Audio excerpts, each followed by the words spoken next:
que la gente se vaya conectando. Les voy a dar la bienvenida y agradecerles a todos por conectarse hoy para este webinar, uno más de los que estamos haciendo en CFA Society Argentina. Antes de arrancar a contarles, les voy a pedir a todos que por favor recuerden estar muteados, ya que puede haber ruido de fondo uno sin darse cuenta. Con lo cual es importante que recuerden eso. Les doy la bienvenida, como les dije, soy Agustín Ortifraola, vicepresidente de CFA Society Argentina, y como esta es una charla abierta, les comento para los que no nos conocen, nosotros somos una asociación civil sin fines de lucro, en donde tenemos aproximadamente 250 miembros acá en Argentina, y en donde cada uno de esos profesionales ha pasado por los 3 exámenes del programa CFA, por los 3 exigentes exámenes del programa CFA, y hoy tienen la certificación, o una de las certificaciones más prestigiosas del mundo en finanzas, una certificación que es working a nivel mundial con otros profesionales que también han pasado por lo mismo en otras partes del mundo, que sirve como puerta de entrada a los mercados internacionales, y que por supuesto ayuda a generar mayor sofisticación, mayor profesionalismo y por supuesto mayor nivel ético en la industria financiera, que en definitiva es lo que nosotros buscamos desde CFA Society Argentina. Y para lograr eso no solamente tenemos el programa CFA, que es un programa en realidad que hace muchos años y que coordina el CFA Institute de Estados Unidos, pero ya con alcance mundial. Nosotros hacemos eventos, varios eventos por mes, obviamente este año en formatos webinar, en donde vamos tocando diferentes temas, hemos hecho varios ciclos de industrias con muchas compañías de varios sectores que describen un poco sus perspectivas y las perspectivas de las diferentes industrias en donde se desempeñan. Tenemos una jobline en donde en este momento tan difícil para Argentina distribuimos búsquedas laborales siempre relacionadas, ¿no?, con lo que son las finanzas, a través de los miembros de nuestra asociación y por supuesto de los candidatos. Hacemos cursos preparatorios para el programa CFA, y no solamente para el programa, sino que también de otro tipo de temáticas, como por ejemplo la ética. Organizamos competencias universitarias, emitimos opiniones acerca de temas que el regulador pide, ¿sí?, que los participantes del mercado opinen para mejor marco normativo a las diferentes. Por favor, les pido recuerden el tema del mute en su Zoom. Y bueno, en ese espíritu de hacer una industria financiera cada vez más sana y cada vez más sofisticada, los invito a todos ellos, a todos los que hoy no conocen el programa o están pensando en meterse en alguno de los exámenes, a acercarse, a preguntarnos y averiguar de qué se trata esta certificación, porque nosotros estamos convencidos que ayuda sin lugar a dudas a cumplir este fin que nosotros tanto buscamos, de crear una industria más profesional y más ética. Hoy nos toca otro evento webinar de los muchos que estamos haciendo en este último tiempo. Hoy vamos a hacer un webinar acerca de las elecciones americanas y su impacto en Latinoamérica, y para eso estamos haciéndolo en partnership con los amigos de Research for Traders, y por eso es que tenemos a Sebastián Maril, a quien le doy la bienvenida, que es socio y director de Research for Traders. Ahora le voy a dar la palabra a Seba. ¿Cómo estás? Vamos a hacer una dinámica para que lo entiendan. Se me ha detenido el video, no sé por qué, yo no me veo con video. Ahí está, Start My Video. Temas técnicos de este tipo de metodología. La dinámica va a ser... Seba va a dar una breve charla acerca de cómo son las elecciones americanas, de cuál es el método, de qué impacto puede tener en nuestro país. La vamos a tratar de hacer lo más interactiva posible. Vamos a tratar de meter preguntas en el medio, con lo cual les pedimos que si alguno de ustedes va teniendo consultas respecto de lo que Sebastián está hablando en la presentación, que la vayan escribiendo por chat. Así yo se las puedo ir pasando a Sebastián, y vamos a tratar de hacer un ida y vuelta con él para tratar en la medida de lo posible de tocar todos los temas que pueden llegar a interesarnos desde Argentina y desde Latinoamérica. Entendemos que bajo esta modalidad es un poco más difícil hacer mucho de vuelta, sobre todo con los participantes, así que los empujo a usar el chat, y si quieren al final de la presentación, cuando hay un Q&A un poquitito más puro, si alguno se anima, por supuesto, a hablar y hacer alguna pregunta, bienvenido sea, levanta la mano y en todo caso lo habilitamos. Estimamos que la duración va a ser de aproximadamente 1 hora.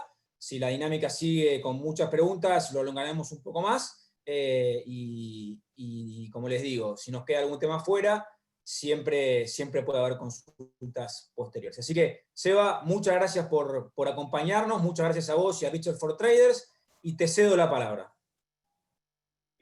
Buen día, Agustín, gracias por la invitación y a vos y a toda la sociedad de CFE Argentina.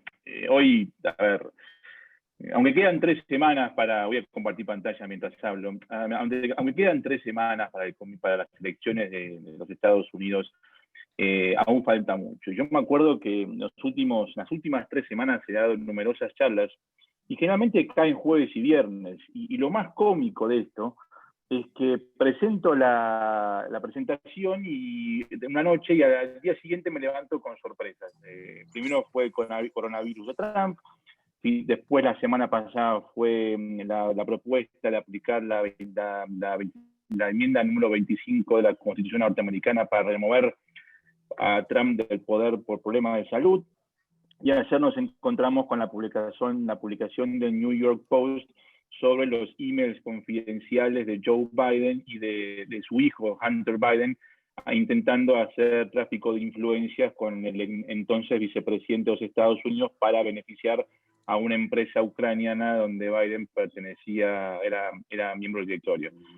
Quedan 3 semanas, menos de 3 semanas, y aunque no crean, esto recién empieza y siempre va a haber algún tipo de evento que va a cambiar tal vez el voto de la gente. Un voto de la gente que, aunque no lo crean, ya empezó a votar hace más de un mes. Hay varios estados que ya están votando, ya sea de manera presencial o por correo. Hoy también voy a hablar sobre la controversia si va a haber resultados el 3 de noviembre y cómo esto afecta a Wall Street. Toda la introducción que voy a dar previo a este tercer punto lleva a mostrarles qué es lo que piensa Wall Street sobre lo que está ocurriendo ahora y si hay algún favorito para los inversores en Estados Unidos. Obviamente hablaremos sobre las agendas de cada candidato en caso de llegar a la Casa Blanca. Vamos a poner algo de color sobre lo que está pasando en Estados Unidos históricamente en términos de electorales y obviamente vamos a hablar, si hace falta y si hay tiempo, sobre cómo se vota en Estados Unidos. No lo puse esto al principio porque muchos de ustedes ya lo saben, ya lo conocen y la verdad de repetir cómo se vota en Estados Unidos tal vez sea algo repetitivo. Lo voy a mencionar al final si hace falta. Empecemos para ver hablando de que ya se está votando en Estados Unidos. Desde septiembre ya tenemos 29 estados que comenzaron a votar por correo en septiembre, de los cuales 9 ya han votado de manera presencial. A estos 9 en esta semana se sumaron otros 3 en octubre. Motivo por el cual, antes que termine el mes de octubre, todos los estados estarán votando por correo o de manera presencial. Recuerden que en Estados Unidos hay 2 maneras de votar por correo. Voy a ver si explico más o menos cómo funciona esto en el transcurso de esta presentación, porque una manera es muy segura de votar por correo, la otra no lo es. Por eso hay que entender qué es lo que está pasando, porque dependiendo de este voto por correo es el que va a decidir si el 3 de noviembre o la madrugada del 4 tendremos un ganador oficializado. Como decía, ya se vota, pero ¿qué es lo que está pasando? En el 2016, el 40% de aquellos que participaron en las elecciones votaron de manera presencial o por correo, es decir, lo hicieron de manera anticipada. Según una encuesta de NBC News, este año el 52% dice que va a votar antes del 3 de noviembre. La verdad, para todos aquellos que queremos a Estados Unidos, seguimos a Estados Unidos, hemos vivido en Estados Unidos largo tiempo, que haya elecciones presidenciales que se empieza a votar hasta 2 meses antes de la fecha es una locura. Porque estamos viendo todos los eventos que ocurren posterior a la fecha de voto de estos estados. El debate, el famoso debate entre Trump y Biden hace 3 semanas. Y todos los eventos que he mencionado al principio de esta presentación llevan a decir, che, ¿por qué votás tan temprano? Muchos me dicen, bueno, porque ya tengo el voto decidido. Ahora, te sale un anuncio, una sorpresa de octubre, como se dice. Recuerden que en el 2016 la sorpresa de octubre fue el video y el audio de Trump hablando despectivamente de las mujeres, y la sorpresa de octubre de este año, en teoría, es lo que ocurrió ayer con el hijo de Biden y el vicepresidente Biden. Por eso mismo, votar de manera anticipada es una locura, pero bueno, es Estados Unidos donde están empadronados más de 250 millones de electores. ¿Qué es lo que preocupa hoy mismo al mundo, al ámbito político norteamericano y al ámbito financiero de Wall Street? Es este numerito. Ese numerito es muy alto. Es muy alto porque históricamente ese numerito es el 23%. Y eso nos dice, ¿habrá resultados el 3 de noviembre si tantas personas votan por correo? Buena pregunta. Miremos lo que pasó con el voto por correo en años anteriores, entendiendo que todo esto que estoy mencionando lleva a hablar sobre Wall Street en las próximas diapositivas. Según un informe del Congreso, el 27% de los votos ausentes y votos por correo fueron rechazados por problemas técnicos. A ver si entienden esto. El 27% de los votos que se emitieron por correo fueron mutilados, no estaban bien firmados o no estaban bien identificados por el votante.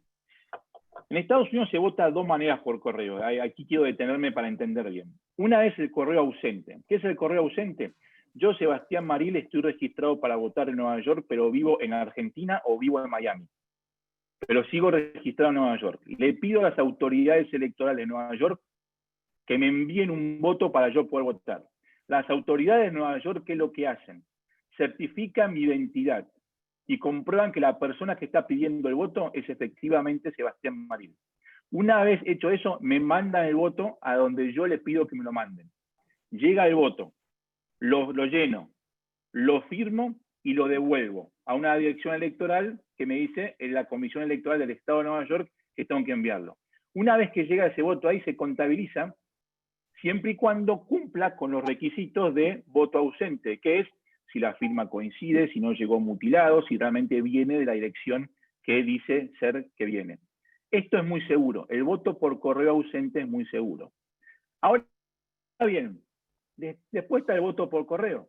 ¿Qué es el voto por correo? Es exactamente lo que es, un voto por correo sin que haya demasiada prueba o certificación de que el voto es la persona que existe. Utilicemos el mismo ejemplo. Yo estoy en Nueva York, pero me mudé a Florida.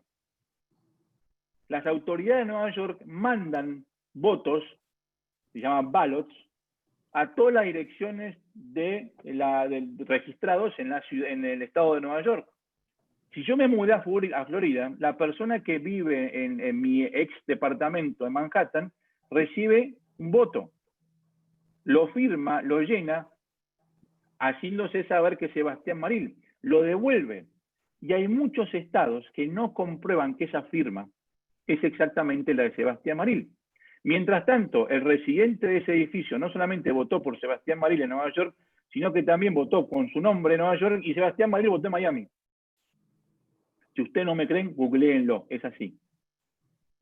Entonces, ese numerito con el 33%... ¿Se duplica el voto, Seba, ahí? ¿Se duplica el voto directamente? Se duplica el voto mío en Florida y en Nueva York, siempre y cuando, repito, siempre y cuando las autoridades no detecten que yo me mudé y que la persona que envió ese correo, ese voto por correo, es Sebastián Maril. Y hay muchos estados que no certifican que el voto es el que la firma corresponde al padrón. Repito, no me creen, googleenlo. Por eso digo, por eso hay tanto rechazo, el 27%. En Florida fue el 33% en el 2018. En las elecciones pasadas presidenciales, entre el 5 y el 10% de los votos por correo y ausentes no fueron contabilizados porque llegaron tarde. Y ahora voy a explicar qué pasa con esto, porque a raíz de este número es donde muchas personas piensan que puede haber algún tipo de fraude o algún tipo de impugnación o litigio que llegue hasta la Corte Suprema. En el 2016, según el censo electoral norteamericano, el 23% de los norteamericanos que votaron lo hicieron por correo ausente y por correo. Recuerden que este año dicen que es el 33%. Es una tendencia que crece. Cada Ahora, vez más norteamericanos votan de manera anticipada. En este tema del voto por correo, lo que se dice, y corregime si te estoy diciendo un dato que no es así, aparentemente los republicanos son más tendientes a votar de manera presencial y los demócratas son más tendientes o pueden tener más propensión a votar por correo. Entonces, si los votos por correo llegan más tarde y se contabilizan más tarde, hay riesgo de que Trump, como candidato republicano, se proclame ganador sin haber contado el total de los votos demócratas por correo, y esto puede generar problemas políticos. ¿Eso es una realidad o es un miedo infundado? Bueno, eso es lo que voy a hablar ahora. Lo más probable, si la lógica se da, según la estamos viendo y leyendo, la noche del 3 de noviembre, Trump gana por goleada. Y ahí Biden va a decir, no acepto los resultados porque voy a esperar que se cuenten todos los votos. ¿Qué es lo que pasa? Y ahora voy a mostrar. Esa demora en la contabilización de los votos, en algunos estados han postergado el conteo de los votos hasta 14 días. Ahora voy a hablar de eso. Lo que puede ocurrir en esos 14 días con esos votos que están dando vuelta por correo es de película. Por eso Trump dice, ustedes están yendo a misa, están yendo a la playa, están yendo a manifestaciones, están yendo a pasear a los shopping centers. ¿Por qué no se ponen un traje de astronauta y vayan a votar de manera presencial para evitar esto? Biden dice, protegémonos, voten por correo, el sistema americano lo permite, por favor, cuídense y vayan a votar de manera por correo, pero anticipada. Los dos tienen razón. Todo depende quién le hace caso a uno u a otro. A ver, ¿por qué digo esto? Si el 33% según NBC News dice que va a votar por correo este año, y si históricamente el 27% es rechazado y el 10% no es contabilizado, ¿se imaginan la noche del 3 de noviembre lo que puede llegar a ocurrir?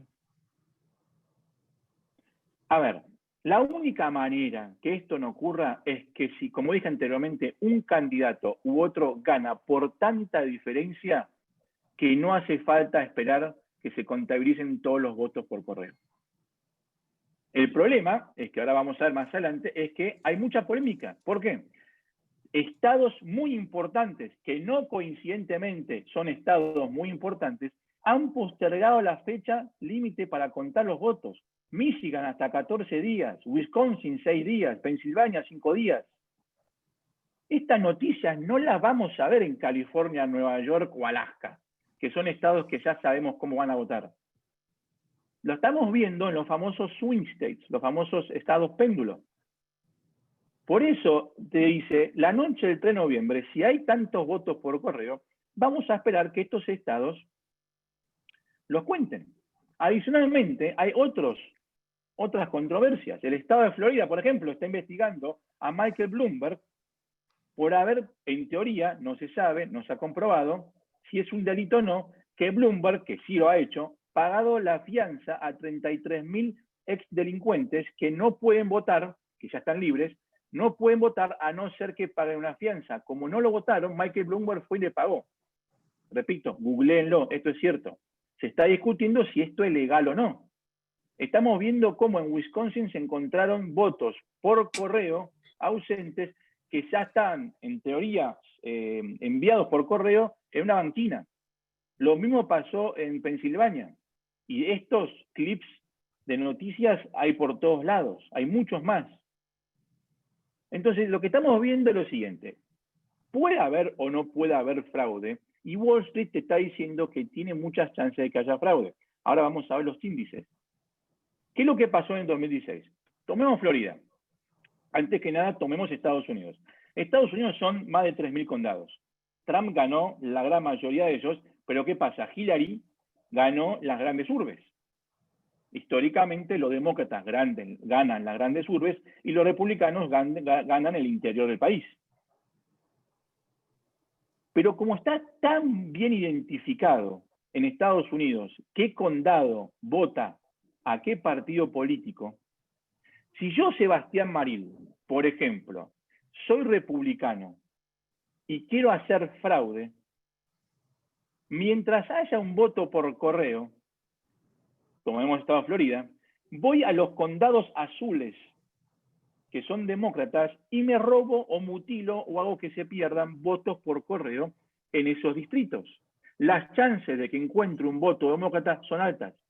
Si yo soy demócrata y quiero hacer fraude, me voy a los condados republicanos y todo aquel voto que esté por correo, alguno de esos lo mutilo, lo cambio o lo hago perder, como ya hemos visto que ocurrió en las diapositivas anteriores. Pero vos me dirás, Sebastián, Trump ganó Florida por 113.000 votos. ¿Vos pensás que es tan fácil que 113.000 votos sean mutilados, perdidos o modificados?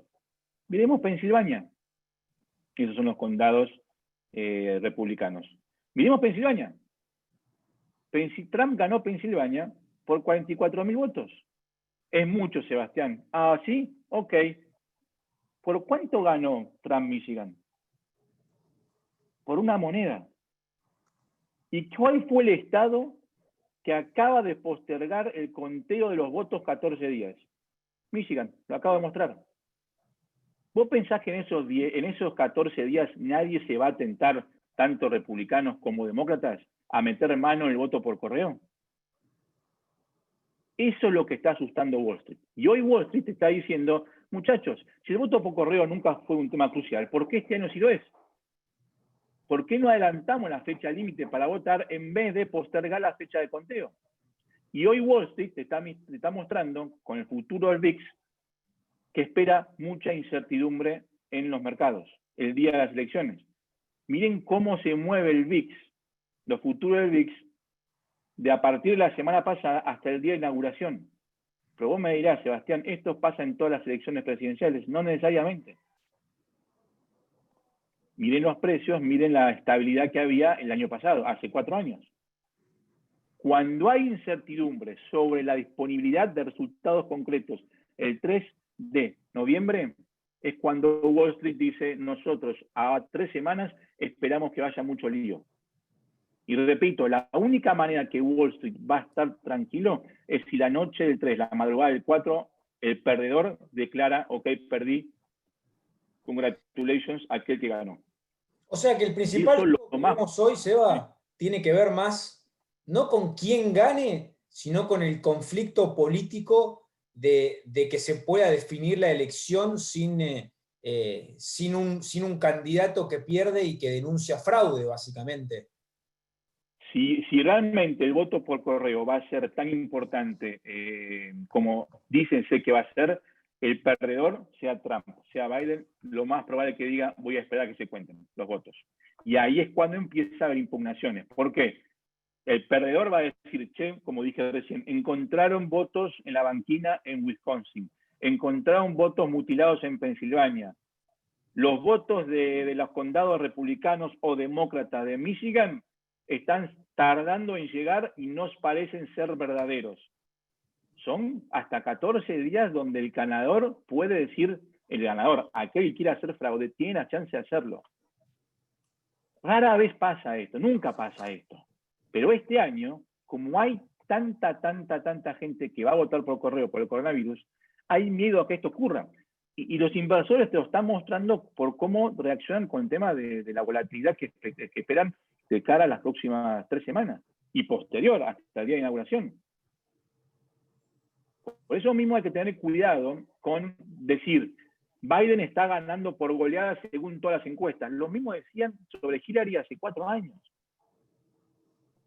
Entonces, Estados Unidos es un país muy difícil de encuestar. Y ahora te hablo de eso, ya como me preguntaste esto antes de la presentación. Estados Unidos es un país muy difícil de encuestar. ¿Por qué? Primero, porque no es un país que te obligue a votar. Históricamente, rara vez se llega al 60% del padrón que vote. Es decir, que el 40% no vota. ¿Y saben qué? Aquel que no vota no es encuestado, porque no aparece en ningún lado, porque no responde encuestas cuando le llegan online o por teléfono. Es una persona que no le gusta la política. Le llaman la mayoría dormida. Y en el 2016 salió a votar. ¿Saldrá a votar este año? No sabemos. Entonces, cuando tenés un padrón cuando prácticamente poquito más, menos la mitad no vota y no es encuestado, ¿qué sabes qué va a pasar con esas personas que van a votar? Por eso mismo hay que tener cuidado con las encuestas. Aparte de que si me dicen, el estado de Florida, Biden gana por 4 o Trump gana por 4, según las encuestas, ¿dónde encuestaste en Florida? ¿En Miami-Dade, en Broward, es decir, en Tallahassee? ¿Dónde encuestaste? Porque dependiendo dónde haga la encuesta, es donde hay más republicanos o demócratas. ¿Te costó mucho encontrar republicanos que respondan tu pregunta o fue fácil encontrarlos? Sí, y Todas esas aparte preguntas. el mismo sistema electoral hace que esas encuestas puedan fácilmente fallar, porque si el margen de victoria de Biden, por ejemplo, ahora que está bastante arriba en las encuestas, en algún estado es por pocas personas, digamos, por poca cantidad de votos, si eso se da vuelta, el 100% de los electores de ese estado pasan del otro lado y eso te puede volcar la elección. Por eso mismo hay que tener cuidado con, además que es un país que no vota por el voto popular, y cuando me dicen las encuestas dan a Biden o a Trump arriba 15, 20, 10, 15, no importa cuántos puntos, digo, escuchamos un segundo, a mí no me importa lo que vota, cómo vota California o cómo vota Nueva York, cómo vota Claro. Texas. A mí me importa cómo votan los 10 o 15 estados que van a decir la elección, porque ya sé cómo van a votar esos estados, el resto no. Entonces, cuando tenés encuestas a nivel general, no les hagan caso, porque incluyen ciudadanos de California, Nueva York y Texas que ya sabes cómo van a votar. Dame las encuestas locales de cada estado, que las estamos viendo, obviamente. Entonces, Wall Street se adapta y siempre se ha adaptado. No importa quién haya ganado. Le tires lo que le tires, Wall Street se ha adaptado. Siempre ha subido, excepto con Bush hijo, que por los ataques terroristas del 11 de septiembre y por la crisis subprime, Wall Street terminó abajo. No importa quién gana la presidencia, Wall Street se ha adaptado. Se adaptó a las peleas de Trump con China, se adaptó a la amenaza nuclear de Kim Jong-un, se adaptó al coronavirus. Está bien, se adaptó, le pusieron mucho dinero arriba con el estímulo económico, se adaptó. Entonces, vos me decís, pero bueno, eso es Wall Street, ¿qué pasa el resto del mundo? Y el resto del mundo tiene sus preferencias, pero Wall Street, no importa quién gane. En los últimos 75 años, el índice Standard & Poor's ha entregado un rendimiento anual promedio de 11%, ya sea republicano o demócrata. La economía norteamericana se expandió un promedio de 3% en estos años, por cada presidencia, y solamente entregó un retorno negativo en el 73 y en el 2008 con las crisis financieras. Pero Wall Street siempre fue bien. Entonces yo soy un inversor, tengo mi preferencia política, sé a quién voy a votar, pero también sé que no importa quién ingrese, lo más probable es que a largo plazo termine ganando. Así lo muestran los números. Miremos, ningún partido puede adjudicarse la superioridad financiera porque las encuestas, los datos muestran que siempre Wall Street ha subido. Tal vez le fue mejor con un demócrata o un republicano, pero siempre le fue bien en largo plazo. Aparentemente, al Merval le fue bien con un demócrata, le fue mal con un demócrata. En los últimos 30 años, el mejor rendimiento lo tuvo con la segunda administración de Obama y el peor rendimiento lo tuvo con la segunda administración de Clinton. Nuestro vecino brasileño lo mismo. Clinton y Obama, al revés. A los chilenos les gustó más Bush, pero al que peor le fue a Trump. O sea, no importa quién gane, tarde o temprano, un republicano o un demócrata te va a dar un retorno que te beneficie.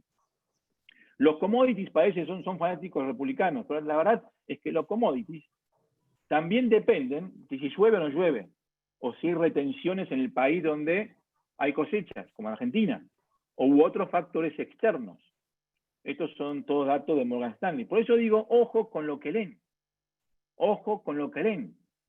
Porque la noche del 6 de noviembre, el 8 de noviembre de 2016, el mercado está asustadísimo con una posible victoria de Trump. Los futuros, recuerden, caían 750 puntos a medida que Trump iba ganando estados que no debía ganar, Pensilvania, Michigan. Sin embargo, aquellos que se levantaron, yo no dormí, se dieron cuenta que los futuros bajaron sus caídas antes de la apertura, el día después. Y ya con la victoria de Trump, Wall Street terminó en alza. Y el resto es historia. Por eso digo, ojo con lo que leen. Si Wall Street prefiere a Trump o Biden, la verdad es que no importa. Puede ser que puntualmente tus acciones petroleras le vayan mal con Trump, con Biden, porque él prefiere una economía verde, sustentable y ecológica. Energía limpia. Exactamente. Pero ya sabes eso. Entonces empezá a prepararte. Si gana Trump y tenés inversiones verdes, ecológicas, sustentables, te va a ir mal puntualmente porque Trump prefiere guardar los puestos de trabajo de las chimeneas de Ohio, de West Virginia, de Pensilvania, industria de más Michigan, tradicional. etcétera, etcétera. Exactamente. ¿Qué está diciendo? Y ahora vamos a ver el tema ese. ¿Qué está diciendo Trump? Yo prometí en el 2016 que iba a prender las chimeneas de los estados que fueron apagados. Aquel trabajador que antes estaba en una línea de assemblaje de Ford, que mudó su producción a México, empezó a trabajar en el Starbucks de la esquina. Trump prometió que esos trabajos iban a volver y lentamente volvieron. Le recortó los impuestos, le recortó las regulaciones, prendieron muchas chimeneas en esos estados. Por eso lo votaron a él y no a Hillary Clinton, entre otros motivos. Y Trump va a hacer más de lo mismo durante su segundo mandato. Bajar impuestos, bajar regulaciones, etcétera, etcétera, etcétera. Ahora, Biden Seba, dice algo, sí. Coincido en que Trump considera que la intromisión del Estado en el sector privado es más negativa de lo que lo considera Biden. Con lo cual con Trump podemos esperar más de lo mismo, más de regulación, etcétera, y con Biden un poco más de intromisión. Ahora, una parte del discurso y de la retórica de Trump implicaba justamente para volver a prender las chimeneas de estos estados, tenía un discurso un poco más proteccionista, ¿sí? En donde iba a priorizar la industria local y iba a tratar de que las empresas que se habían ido por la globalización vuelvan a activar sus fábricas en Estados Unidos. La realidad es que en agosto, se publicó hace pocos días, el trade deficit de Estados Unidos fue récord en 14 años, con lo cual la pregunta es, esto nos lleva a pensar de que el proteccionismo del que tanto habló Trump respecto de los acuerdos comerciales, me acuerdo del NAFTA, bueno, toda la pelea con China, etcétera, fue más un tema de retórica que en la realidad, y entonces en realidad el que sería más proteccionista, en este caso sería Biden, ¿cómo ves ese balance? Porque una cosa es el discurso y otra cosa es lo que efectivamente termina pasando después. Mira, Estados Unidos desde 1973, si no me equivoco, y lo pueden ustedes chequear por internet, desde 1973 que Estados Unidos no tiene un superávit comercial con el mundo. Administraciones republicanas y demócratas intentaron, mediante la diplomacia, las negociaciones, reducir ese déficit hasta al menos cero, que sea neutro. Nunca lo lograron. Cuando Trump llegó a la presidencia, dijo, bueno, a ver, muchachos, yo hoy mismo tengo 650 mil millones de dólares de déficit con mis 5 principales socios comerciales. La mitad de eso es China. Si la diplomacia y el diálogo no nos llevaban a ningún lado, yo, Donald Trump, Estados Unidos, que soy el más grande y el más fuerte de la clase, voy a hacer bullying. Voy a empezar a decir, vos Argentina, vos Brasil, vos Corea del Sur, vos Unión Europea, si no empiezan a darme más beneficios arancelarios, yo le pongo aranceles. Así empezó la guerra arancelaria con todo el mundo. Y así Trump lentamente empezó a cerrar acuerdos. Con China cerró la fase 1 de un proceso de 3 fases antes que llegase el coronavirus. ¿Qué quiero decir con esto, Agustín? Son 50 años de un déficit comercial acumulado que no se resuelve en 4. Claro. Entonces, Trump ya empezó ese proceso de nivelar, intentar nivelar el déficit comercial que tienen con el mundo, y lo va a seguir haciendo en los segundos 4 años si realmente es reelecto. Y la idea es reducirlo. Y muchas empresas se han mudado a Estados Unidos y han traído trabajo. La pregunta es cuándo eso se va a ver reflejado en el comercio. Obviamente todo se distorsionó con la llegada del coronavirus y habrá que ver cómo se reubica estos acuerdos comerciales a medida que las economías vuelvan a abrir. La agenda de Biden es algo similar. Quiere crear empleos, quiere hacer una economía, según el Acuerdo de París, que sea limpia, sustentable y ecológica de acá al 2050. Quiere que Estados Unidos deje de depender de los hidrocarburos de acá al 2050. Muchos le dicen, me encanta eso, es muy buena idea, el mundo está yendo hacia ahí, pero le cuestionan el timing. Es momento esto de dar un giro de 180 grados para cambiar fundamentalmente la estructura, la composición, la matriz energética de un país que históricamente ha dependido del petróleo, del carbón, etcétera, etcétera. Por eso lo que dicen los críticos es, muy buena idea lo de Biden, tal vez sea para más adelante. Esperemos que Estados Unidos se recupere antes de cambiarle en pleno vuelo la dirección. Por eso mismo hoy vemos como Trump dice, muchachos, vótenme, habla de las economías estatales. Recuerden que depende de los gobernadores, no del gobierno federal. Hablan de las economías, protéjanse, pero hemos demostrado cómo. Estamos en un desempleo de 3,4 en marzo, saltamos al 16% y ahora hemos bajado al 7,8 gracias a esta reapertura gradual de las economías. Pero hay estados que siguen cerrados. Abran, pero cuídense. Biden que dicen, tranquilos, cuídense, porque realmente yo priorizo la salud de todos ustedes, el gobierno los va a cuidar y cuando tenga la vacuna, abrimos las economías. Yo soy empleado bancario, y yo soy empleado bancario o de Research for Traders, que no me hace falta ir a la oficina y con una computadora de internet soluciono mis problemas, lo voto a Biden. Si yo soy dueño de un café o de un cine o de un negocio, de un centro comercial, me gusta el discurso de Trump, lo voto a Trump. Y no sabemos aún qué discurso va a dominar. ¿Me explico? Entonces hay que tener cuidado con lo que dice cada uno hasta el día que lo termina haciendo. Más o menos para ir terminando y se me congeló. Ahí va. Fechas importantes. Bueno, hoy iba a ser el segundo debate presidencial. No es, lo postergaron hasta la semana que viene. Hay que ver si hay un tercer debate presidencial el 29 de octubre. Está por verse eso. Ya fue el debate vicepresidencial. El 3 de noviembre se vota. Aproximadamente el 60% del padrón saldrá a votar el 3 de noviembre. Y la fecha acá clave es el 14 de diciembre. El 14 de diciembre es cuando constitucionalmente todo representante del Estado debe acudir a Washington y certificar los resultados de su Estado. Es decir, entregar los electores al ganador. Si el 14, es decir, del 3 de noviembre al 14 de diciembre, agárrense y abróchense los cinturones. Porque puede haber impugnaciones, discusiones, exactamente. Puede llegar hasta la Corte Suprema, como ocurrió en el 2020.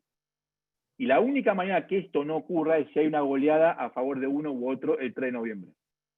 Mencionaste los debates. De enero, ¿Qué te pareció el debate, el primer debate? Porque yo me llevé una sensación medio rara, porque a mí no me pareció una victoria tan evidente de Biden como después dieron los medios de comunicación que digamos, había consenso en que Biden había salido mejor parado. Yo no me fui tan convencido después de verlo.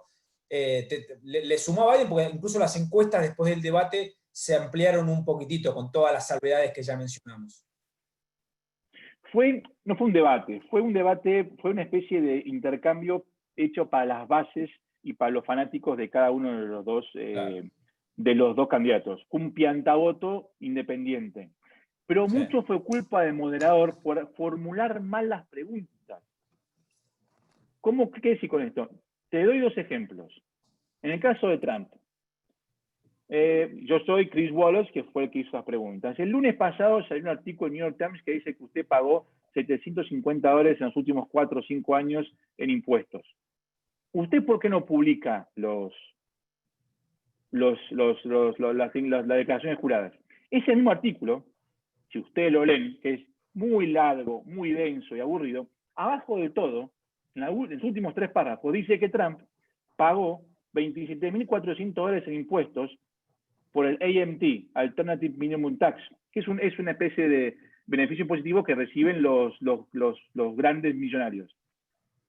Si yo fuese Chris Wallace, hubiese preguntado, usted pagó 27 millones de impuestos, pero también pagó 750. ¿Puede explicarlo? Si lo formula esa pregunta, la respuesta invita a que Biden no interrumpa. Lo mismo pasó con Biden. Yo, Chris Wallace, le pregunto a Biden, ¿me puede explicar qué pasa con su hijo Hunter Biden? Que le preguntaron. Entonces Biden abre las puertas y responde, es todo mentira. ¿Qué pasó con Trump? Trump dijo, no es mentira, es todo verdad. Claro. Ayer nos enteramos que era verdad. Pero como fue más formulada la pregunta, abrió a ese intercambio de idas y vueltas, que encima se le agrega que tenés a Trump, que le encanta hacer el bullying de la ecuación, y a Biden, que obviamente reacciona cuando lo acusan de que su hijo, su familia, él, etcétera, etcétera, dice, usted no hizo nada durante 47 años, ¿por qué va a hacer algo ahora durante los próximos 4 años como presidente? El moderador tuvo mucho que ver, ese es el problema. Claro.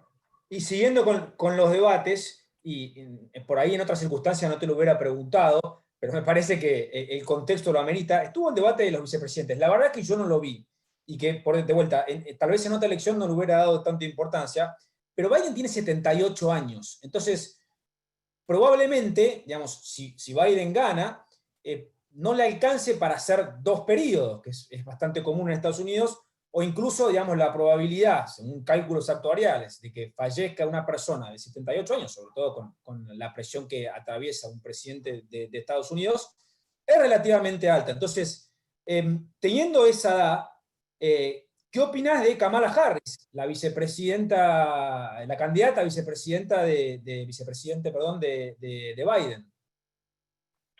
A ver, todo vicepresidente está en el mundo, prácticamente está siempre nominado para en cualquier momento tomar la rienda del país. En Estados Unidos se elige a un vicepresidente para que ese vicepresidente generalmente le pueda atraer algún tipo de voto de un sector o de un estado donde tiene flaquezas. En el caso de Pence, de Indiana republicano, por ahí no viene. En el caso de Pence fue el voto religioso, que por eso lo nominó Trump. En el caso de Biden, es porque Biden tenía un problema con las mujeres, aunque no lo crean. El voto negro en teoría lo tiene. Pero el voto de la mujer Biden no lo tiene por cuestiones que ustedes lo pueden googlear, que también Biden ha tenido problemas con las mujeres en el pasado. Pero mirando hacia el futuro, lo que decís vos es correcto. Hay muchos rumores sobre la salud de Biden y que realmente Biden apenas sea nominado a los 2 días le aplican la enmienda número 25 y Kamala Harris asume como presidente. Podés especular. Kamala Harris es joven, es una muy buena litigadora, fue el procurador general de California, es miembro del Senado, es muy, muy, muy progresista, al igual que Biden, y por eso tiene un atractivo de ser muy buena oradora también. Pero sí, lo que decimos es correcto. Biden lo más probable es que no llegue a terminar su primer mandato si realmente la salud de Biden está tan mala como dicen aquellos que lo conocen. Repetimos, Biden presentó sus certificados médicos y dicen que está impecable. Bien. Lo mismo que Trump. Por eso mismo hay que tener cuidado con lo que escuchamos y no caer en la conclusión de que es un viejo que nunca va a llegar a nadie. Y recuerden, yo me acuerdo que me reía de todos aquellos, Trump lo va a pasar por arriba a Biden en los debates. Y yo les digo, muchachos, Biden estaba debatiendo hasta hace 3 meses en las primarias. Biden está en Washington hace 47 años, es un astuto debatidor. Ojo, porque las expectativas de Biden, de un debate de Biden, son tan bajas que un debate mediocre le puede ir bien. Y efectivamente, sobrevivió el debate de Trump, y como dijiste vos anteriormente, subió las encuestas. ¿Me explico? Ojo con Biden, no lo subestimemos. Te voy a hacer una pregunta más de la política y después, porque ya son más o menos y 20, te suele alongar. Sí, ya termino, esta es la última diapositiva. Te voy a hacer una más y después lo trato de bajar un poquitito a Argentina y te pregunto sobre un par de temas de Argentina, pero sí. Porque la verdad que hay muchas cosas, está el tema de la Corte Suprema con Amy Coney Barrett, que es la persona que nominó a Trump, que es una persona muy católica, muy devota, madre de 7 hijos, muy conservadora, y me parece que eso también es una parte del legado que quiere dejar Trump, una Corte Suprema con mayoría clara de conservadores. Pero lo que quiero preguntarte tiene más que ver con demografía, porque según estuve leyendo, para el 2050 más de la mitad de la población americana va a ser no blanca, digamos, el conjunto de otras minorías, sobre todo los hispanos, ¿sí? Pero también tenés los negros y los asiáticos. Entonces, digamos, entiendo desde ese lado el mensaje que quieren dar ambos hacia ese sector y para captar ese voto. ¿Cómo penetra esta gran, digamos, entre comillas, invasión de los no blancos tradicionales de Estados Unidos en esta votación? Digamos, está influyendo. Por primera vez este año, en la historia de las elecciones de Estados Unidos, los hispanos van a ser la primera minoría. Van a representar el 16% del padrón que va a votar. ¿Okay? Ya han sobrepasado a los negros que van a votar. Por primera vez en la historia. Todos los sectores demográficos de raza, es decir, negros, blancos o hispanos, como quieras llamarlo, hispanos blancos, y los asiáticos han incrementado su participación en el padrón en cada ciclo electoral. Hay un solo sector que ha disminuido su participación, que son los blancos. Aún siguen representando el 60%, 65% del padrón. Pero ¿qué quiero decir con eso? La tendencia, como vos bien decís, sigue deteriorándose para el famoso norteamericano blanco y sigue sumando para el inmigrante o nacido de inmigrantes americano, ya sea asiático o hispano. Por eso mismo, y ojo con caer en la tentación de que el voto hispano va a ir a Biden por decir, sí va a ir a Biden en su mayoría, pero ojo que Trump fue el presidente norteamericano que sacó más votos, o el segundo presidente republicano que llegó a la Casa Blanca con más votos hispanos. Ojo, Trump llega mucho al hispano. Depende de qué hispano. ¿Me explico? Sí. No, esto no me crean a mí, googleenlo, es así. Por eso digo, ojo con caer en la conclusión de que soy hispano, voto a Biden. Es decir, en la mayoría sí. Incremento de republicanos es importante. Y termino con esto, así vamos a las preguntas, que es muy importante. A los norteamericanos no les gusta cambiar de partido político tan frecuentemente. Recuerden, Hoover, 8 años, demócrata. Eisenhower, republicano, 8 años. Kennedy Johnson, 8 años, demócrata. Recuerden que Kennedy fue asesinado y Lyndon Johnson sumó como presidente el segundo mandato de Kennedy. Nixon y Ford, 8 años. Recuerden que Nixon renunció durante su segundo mandato y Gerald Ford asumió como presidente. Carter se convirtió en el primer presidente norteamericano en 50 años en habitar la Casa Blanca, un partido político, durante 4 años. El primer presidente en 50 años. Reagan y Bush, 8 años Reagan, 4 años Bush, pero recuerden que Bush tuvo 4 años, pero ya venía de una administración republicana de 8 años. Clinton, 8 años, Bush, 8 años, Obama, 8 años, Trump. Si Trump pierde el próximo 3 de noviembre, sería tan solo el segundo presidente en casi 100 años en habitar la Casa Blanca, su partido, por 4 años. ¿Me explico? Es decir, a los norteamericanos no les gusta cambiar de partido político en la Casa Blanca. Le gusta la continuación, le gusta la continuidad. Por eso mismo hay que ver bien que más allá de lo que estamos viendo por toda la farándula que estamos viendo en los medios, tal vez el americano diga, sigamos con Trump y después damos vueltas el marcador con el próximo presidente en el 2024. Con esto más o menos concluyo. Tengo mucho más que explicar, pero dejo que tal vez las preguntas respondan las diapositivas que vengo más adelante. Te invito a todos a escribir consultas si tienen. Yo tengo muchísimos temas de los cuales hablar, pero si alguno tiene alguna pregunta puntual, por favor la puede escribir en el chat. Pareciera, Seba, que la agenda que hay de ambos candidatos tiene que ver hoy con el coronavirus, algo de lo cual ya charlamos y donde hay encontradas en algún punto, pero también de China, y en donde por ahí no charlamos tanto de la diferencia en el approach, algo vos pusiste ahí en la agenda de cada uno.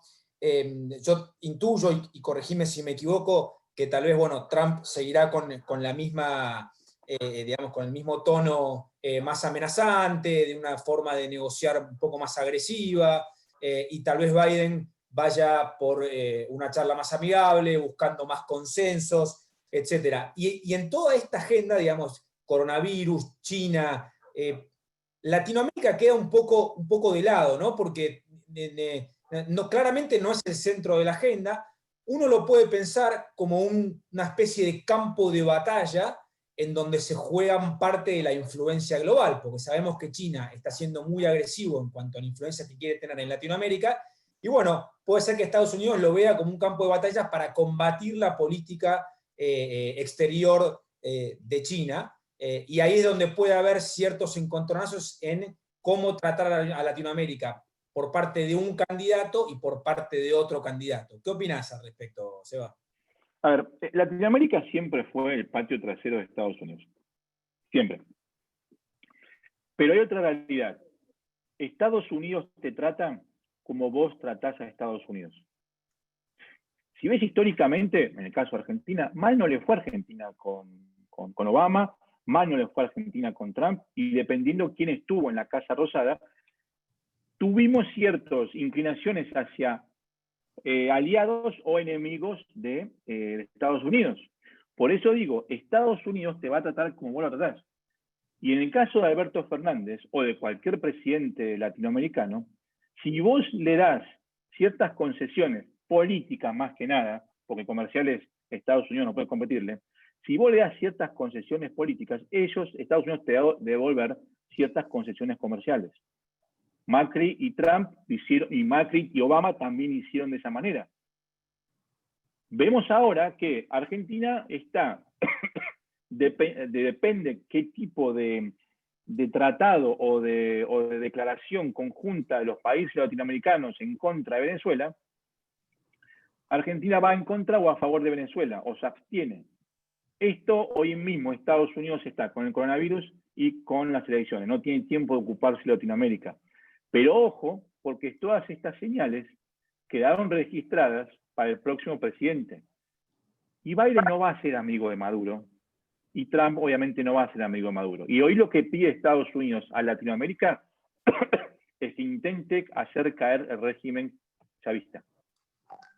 Y si vos no le das políticas, concesiones políticas. Concesiones comerciales no puede darle muchas. Concesiones comerciales. Y bueno, tuvimos el encontronazo del BID, ¿no? En donde Argentina quería poner el candidato propio a Vélez, y bueno, por primera vez no sé si en la historia, pero digamos, había un candidato para la presidencia del BID que fue clave, que terminó ganando con el apoyo nada más y nada menos que de México, y bueno, pelea política de Argentina con Estados Unidos en el medio de un contexto en el cual Argentina tiene que negociar su deuda con el FMI y donde sabemos la influencia que tiene Estados Unidos sobre el FMI.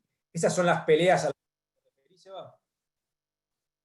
Recuerden que todos los expertos decían que López Obrador y Trump se iban a llevar tirar los pelos. La verdad es que han sido best friends forever prácticamente. Es decir, algún tipo de confrontamiento han tenido, pero no les ha ido tan mal a México y Estados Unidos políticamente con dos polos opuestos. Estados Unidos lo tenés que mimar, te guste o no, porque es el bully de la casa, es el líder de la clase, y la clase es la América. Si vos tenés intenciones de reestructurar tu deuda o de encontrar algún tipo de concesión en el FMI, Estados Unidos tiene mayor porcentaje de accionario, representación, con el 15-16% de lo que dice el FMI, motivo por el cual Argentina, que ahora hasta abril busca reestructurar su deuda, debería tirarle algún hueso a Estados Unidos, no importa si es Trump o si es Biden. No importa. Y debe comenzar ya. Entiendo que quiera poner a Vélez como presidente del BID, pero entiendo también que no recuerdo cuándo fue la última vez que Estados Unidos tuvo un presidente en el BID, motivo por el cual quieren poner a alguien ahí. Y si Estados Unidos no tiene presidente en el FMI, también querían poner su participación en algún tipo de multilateral. Claro. Paso a una pregunta que me hacen. Una pregunta para Esteban. ¿Ves bajo una presidencia de Biden a Estados Unidos firmando un FATCA con Argentina o alguna posibilidad de cambios en FATCA? Eh, a ver, Estados Unidos va a firmar contratos, si es Trump, es acuerdos bilaterales. Obviate hacerlo a nivel global, grupal. Entonces, esa respuesta, por ese lado, está respondida. En el caso de Biden sí lo veo. Lo veo porque Biden quiere demostrar que es lo opuesto a Trump. Biden quiere demostrar que es dialoguista, que es globalista, que firma acuerdos multilaterales y no bilaterales. Quiere volver a hacerse amigo del mundo cuando Trump, en teoría, se hizo enemigo del mundo. Por eso yo sí veo a Biden firmando este tipo de acuerdos con Argentina, teniendo en cuenta que no va a ocurrir inmediatamente. Si Biden llega a la presidencia, va a tener muchas prioridades antes de hacerse cargo de llegar a hacerse amigo de su patio trasero como es Latinoamérica. Por eso mismo hay que tener mucho cuidado con las expectativas de cuándo esto puede ocurrir. Porque con el coronavirus en puerta, Biden se va a encontrar con otras prioridades domésticas antes de llegar al ámbito internacional, y el ámbito internacional históricamente Estados Unidos, ya sea republicano o demócratas, ha sido Japón, Europa, China y no ha sido Latinoamérica. Bien. Puede haber muchos argentinos preocupados si llega a firmar un FATCA con Estados Unidos, que hoy no hay colaboración en ese sentido. ¿Es posible en un futuro lejano un presidente latino en Estados Unidos? Tiene que haber, recordemos, que tiene que haber nacido en Estados Unidos para convertirse en presidente, no puede ser nacionalizado. Ya tuvimos varios intentos, Marco Rubio por el lado republicano, Ted Cruz por el lado republicano, ambos descendientes cubanos. Siempre la apuesta era ¿quién iba a ser el primero en convertirse en presidente? ¿Una mujer, un negro o un judío? ¿Me explico? Porque Estados Unidos nunca ha tenido un presidente de cuenta. Entonces ganó Obama. Obama, recuerden que también es la madre de la blanca, pero bueno, lo que quiero decir con esto es, nunca se habló de un presidente latino porque hay tantos latinos, ya gobernadores, ya alcaldes, ya líderes de Estados Unidos, y esos latinos son más americanos que latinos. Recordad que Ted Cruz, Marco Rubio son senadores, después sí. tenés alcaldes en todo Florida, todo California, todo Texas, que las chances de que haya un latino es muy alto, especialmente cuando el latino y el americano es muy atraído por los discursos de los latinos, ya sea demócratas o republicanos. Pero yo creo que antes va a haber una mujer presidente que un latino, dando cómo se viene dando los ciclos electorales últimamente.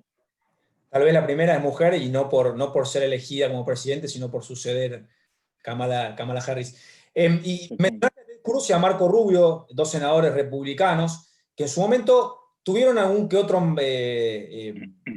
encontronazo o malentendido con Trump. ¿Cómo está la relación de Trump con el Partido Republicano? Inicialmente muy resistido en las primarias, me acuerdo, del 2016, y que, bueno, después obviamente al ser elegido termina mejorando sus relaciones. Pero ¿cómo está la relación de Trump con el Partido Republicano? Recordemos que Trump no es republicano. Trump fue primero demócrata, después republicano, después independiente, después reformista y después republicano otra vez. Todos los certificados están online y vos podés saber que Trump también fue demócrata. Eso es verdad. Hoy no hay grupo de personas que quieran a Trump fuera de la presidencia que el establishment republicano. El establishment republicano detesta a Trump, siempre lo detestó, más allá de que opinen igual. El establishment republicano quiere a uno de los suyos ahí. Eso no implica que la relación Trump con el Partido Republicano en sí sea mala, todo lo contrario, es excelente y nunca estuvo tan bien como está ahora. Pero tenés un sector que son los famosos dinosaurios de Washington, los rhinos, como se dice, de Washington, republicanos, que están junto con el Partido Demócrata intentando sacarse a Trump de encima. Ustedes van a ver muchas publicidades del famoso Lincoln Project. Lincoln Project es un grupo republicano que está poniendo más de 150 millones de dólares en la campaña para sacar a Trump de la presidencia. Todo lo que pone el Lincoln Project, que dicen son republicanos, son campañas en contra de Trump. Resumiéndote, la relación entre Rubio, Trump, Cruz y todo el Partido Republicano, con ciertas excepciones, es impecable y nunca estuvo más sólida que ahora, excepto el establishment que no quiere saber nada. Ok. Bueno, a ver, se va haciendo la hora para tratar de englobar un poco todo lo que hablamos. Pareciera que hoy la principal preocupación en general pasa más que nada por lo que puede generar, la volatilidad que se puede generar por la forma de votación, este tema de los votos por correo y la incertidumbre o los roces o la judicialización del proceso si es que no hay un claro ganador y en donde por ahí uno se proclama ganador y el otro denuncia fraude porque la diferencia es chica y porque estamos en un contexto de coronavirus que complica un poco los comportamientos. No tanto quién es el que gana, obviamente teniendo en cuenta que hay diferencias claras entre Biden y Trump. La realidad es que, como vos decías, Wall Street le tiene más miedo a ese tema de la incertidumbre que otra cosa. Y que la agenda de ambos candidatos es bastante parecida en cuanto obviamente, el coronavirus, a China y a la influencia mundial de Estados Unidos en cuanto a lo que puede ser un país dominante y el aumento de la influencia de China en el mundo, y que para Latinoamérica y puntualmente para Argentina, digamos, no habría demasiada diferencia entre que gane un candidato y que gane otro candidato. Argentina puntualmente depende más obviamente de un proceso político interno, de un ordenamiento macroeconómico, del precio de la soja, tal vez pensando en el dólar débil, un dólar débil que le podría convenir a Argentina, podemos pensar cuál de los dos candidatos podría beneficiar eso, pero entiendo que no hay, y corregime Seba, diferencias demasiado importantes en ese sentido. Y bueno, resta ver entonces en los próximos días si hay alguna sorpresa adicional en cuanto a las noticias, en qué pasa con este próximo debate, y sobre todo seguir lo que va a pasar las horas y los días después de las elecciones para ver cómo termina siendo el desenlace, cuán claro y cuán pacífico, por decirlo de alguna manera, termina siendo el desenlace. ¿Querés dar algún mensaje más, Eva, que te parezca importante respecto del tema que quieran hacer, respecto de política interna, respecto al sistema electoral, respecto de los conflictos que tuvo Argentina últimamente con Estados Unidos, sea el tema del BID, sea el tema de lo que puede pasar con el FMI en los próximos días? Adelante y lo que necesites. No, mira, tan solo una pequeña observación tanto de Biden como Trump. Es decir, hemos criticado mucho a Trump durante los últimos 4 o 5 años por quién es Trump. Y a veces no nos sentamos a pensar qué representa Trump para el electorado que lo votó. Trump representa el capitalismo, la autosuficiencia, el Estados Unidos religioso y el Estados Unidos innovador, justo que ha llegado a ser lo que es hoy. Biden representa una ideología socialdemócrata europea que ya invadió las grandes urbes norteamericanas y ahora busca invadir el interior del país. Para aquellos que habitan el interior del país y quieren sus tradiciones, la Constitución y todo lo que te acabo de mencionar, Trump es la última barrera que impide que las grandes urbes, la ideología de grandes urbes norteamericanas se inmude al interior. Yo siempre que hago conferencias, y con esto termino, empiezo diciendo, levante la mano quién ha estado últimamente en Estados Unidos. Obviamente este año no. Y 9 de cada 10 levantan la mano. Y yo les pregunto, ahora levante la mano, ¿quién no ha estado? Y cuando fue a Estados Unidos, ¿quién ha ido a otras ciudades que no sea Nueva York, Chicago, San Francisco, Los Ángeles, Miami, Orlando, Disney? Prácticamente nadie levanta la mano. Entonces, bueno, ustedes no conocen al Estados Unidos que votó Trump. No entienden la cultura, no conocen el concepto, no conocen sus tradiciones. Las leen, pero no las viven. Viví yo 2 años en Arizona y también viví 13 años en Nueva York y veo los contrastes. Entonces, hay que comprender a Trump y a Biden para criticarlos a ambos. Porque por quién es, yo no contrataría a Trump como niñera un viernes a la noche cuando voy al cine con mi mujer. Por quién es, pero sé lo que representa. Y a Biden lo mismo. Entonces, hay que entender bien qué representa a cada candidato antes de criticarlo, porque lo que representa es mucho más profundo de que la mayoría de nosotros, argentinos, colombianos, latinoamericanos, pueden llegar a entender. Con eso quiero terminar. Seba, un lujo, clarísimo como siempre. La verdad que la podríamos hacer infinita la charla porque podríamos charlar de los estímulos económicos que se están peleando en este momento, respecto de los tamaños, respecto de a dónde lo quiere apuntar cada uno, como te digo, respecto del dólar, respecto al sistema electoral, que la mayoría lo conocemos, pero tiene muchísimo para profundizar, incluso saber que hubo veces que ganó por cantidad de electores un candidato, pero terminó no llegando a concretarse los 270 que se necesitan, que pasó pocas veces, pero que ha sucedido. Entonces, la verdad que esto podría ser infinito, pero bueno, cerramos acá para poder dar tiempo que la gente vuelva a tareas diarias y a sus trabajos. La verdad, un lujo, Seba, clarísimo, como siempre que te leo, en todos los medios que te leo, en las redes, en los medios, etc.